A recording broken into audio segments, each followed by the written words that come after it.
Berjumpa lagi dengan channel Klavo Sukacita. Hari ini saya hendak membagikan firman Tuhan, namun sebelumnya mari kita berdoa. Kita berdoa. Di saat ini kami hendak membaca, mendengar, dan merenungkan firman Tuhan. Kami memohon tuntunan kuasa Roh Kudus membimbing, mengarahkan, menjaga, memelihara, memampukan kami untuk dapat memahami firman Tuhan.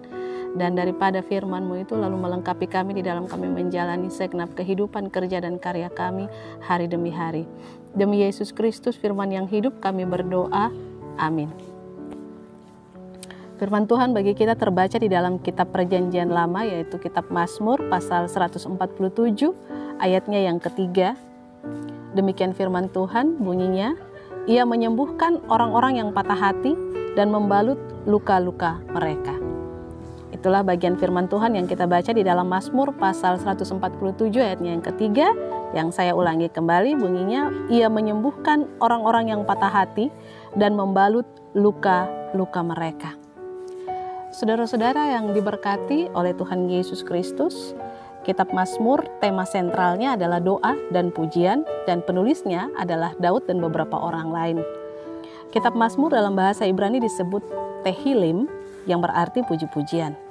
Tujuan kitab Mazmur yang ditulis oleh Raja Daud dan beberapa orang lain ini adalah untuk mengungkapkan perasaan mendalam sanubari manusia dalam hubungan dengan Allah yang di dalamnya memuat satu, doa kepada Allah untuk mengungkapkan kepercayaan, kasih, penyembahan, ucapan syukur, pujian, dan kerinduan akan persekutuan yang erat.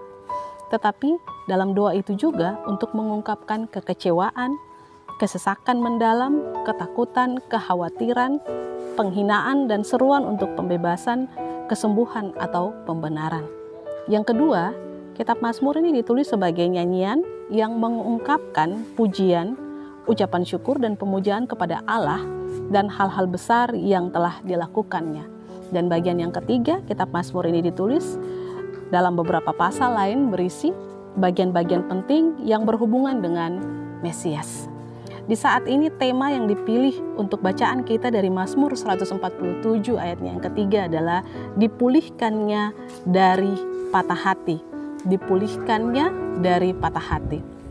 Saudara-saudara yang Tuhan Yesus Kristus kasihi, keadaan patah hati adalah sebuah keadaan di mana seseorang mengalami sebuah perasaan kekecewaan yang diakibatkan atau kesedihan yang diakibatkan oleh kehilangan seseorang, ataukah ditinggalkan oleh seseorang, ataukah diabaikan oleh seseorang, yang tentunya orang tersebut memiliki hubungan yang erat di dalam hati atau dengan orang yang mengalami patah hati tersebut.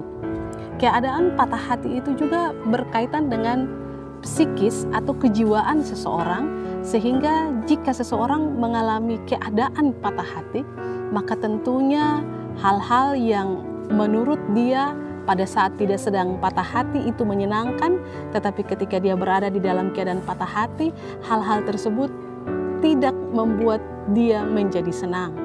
Ataupun hal-hal yang menurut manusia yang lain atau kita itu menggembirakan atau untuk sukacita dan sukaria, tetapi jika orang ada di dalam keadaan patah hati, maka tentu keadaan sukaria apapun itu tidak akan membuat dia menjadi bergembira atau menjadi tersenyum.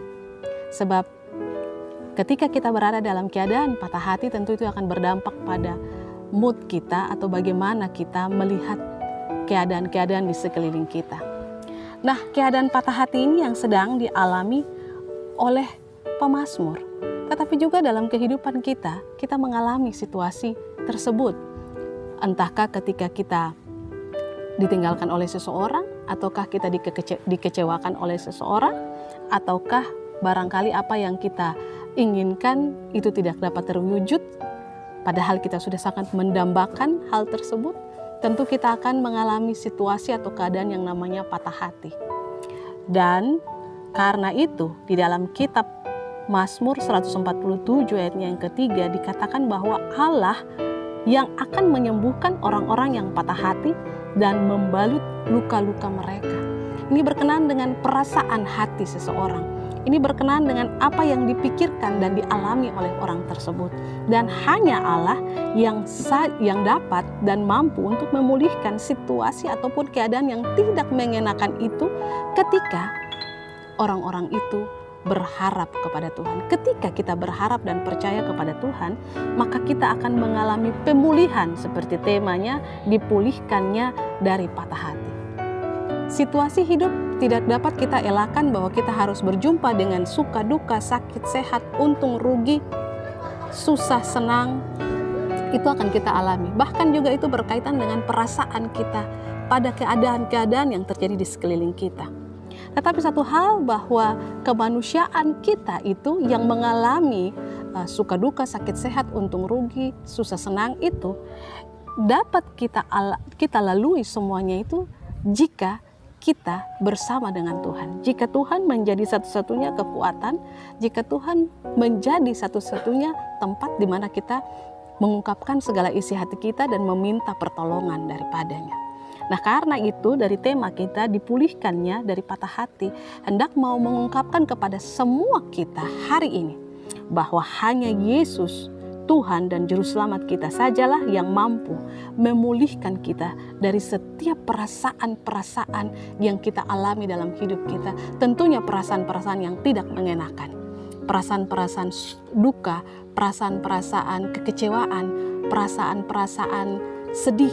Hal itulah yang sering dialami oleh kita dalam hidup kita, dan hal itulah yang dapat disembuhkan, dipulihkan oleh Allah ketika kita meminta kepada Tuhan, ketika kita dekat dengannya, ketika kita percaya akan kuasanya, ketika kita berharap hanya kepadanya, maka hanya Allah satu-satunya yang dapat memulihkan kita dari segala patah hati ataupun dari setiap luka-luka hati kita karena kekecewaan, kesedihan, kesusahan, penderitaan, ditinggalkan orang-orang yang kita kasih, yang kita alami dalam kehidupan kita ini.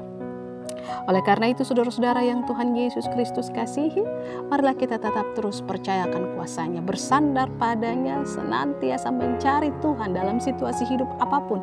Jangan hanya pada situasi ketika kita patah hati, atau kita sedang terluka, atau kita sedang susah, atau kita sedang ditinggalkan, baru kita mencari Tuhan.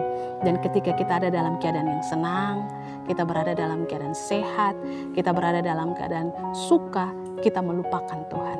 Tetapi dari firman Tuhan, jika dalam keadaan susah sekalipun Dia berada bersama dengan kita, apalagi di tengah suka kita, Allah pasti akan selalu menyertai kita. Karena itu, jangan pernah meninggalkan Dia, sebab dalam situasi hidup apapun, hanya Dialah yang dapat memulihkan kita dari keadaan-keadaan hidup yang kita alami di sepanjang hari-hari hidup kita.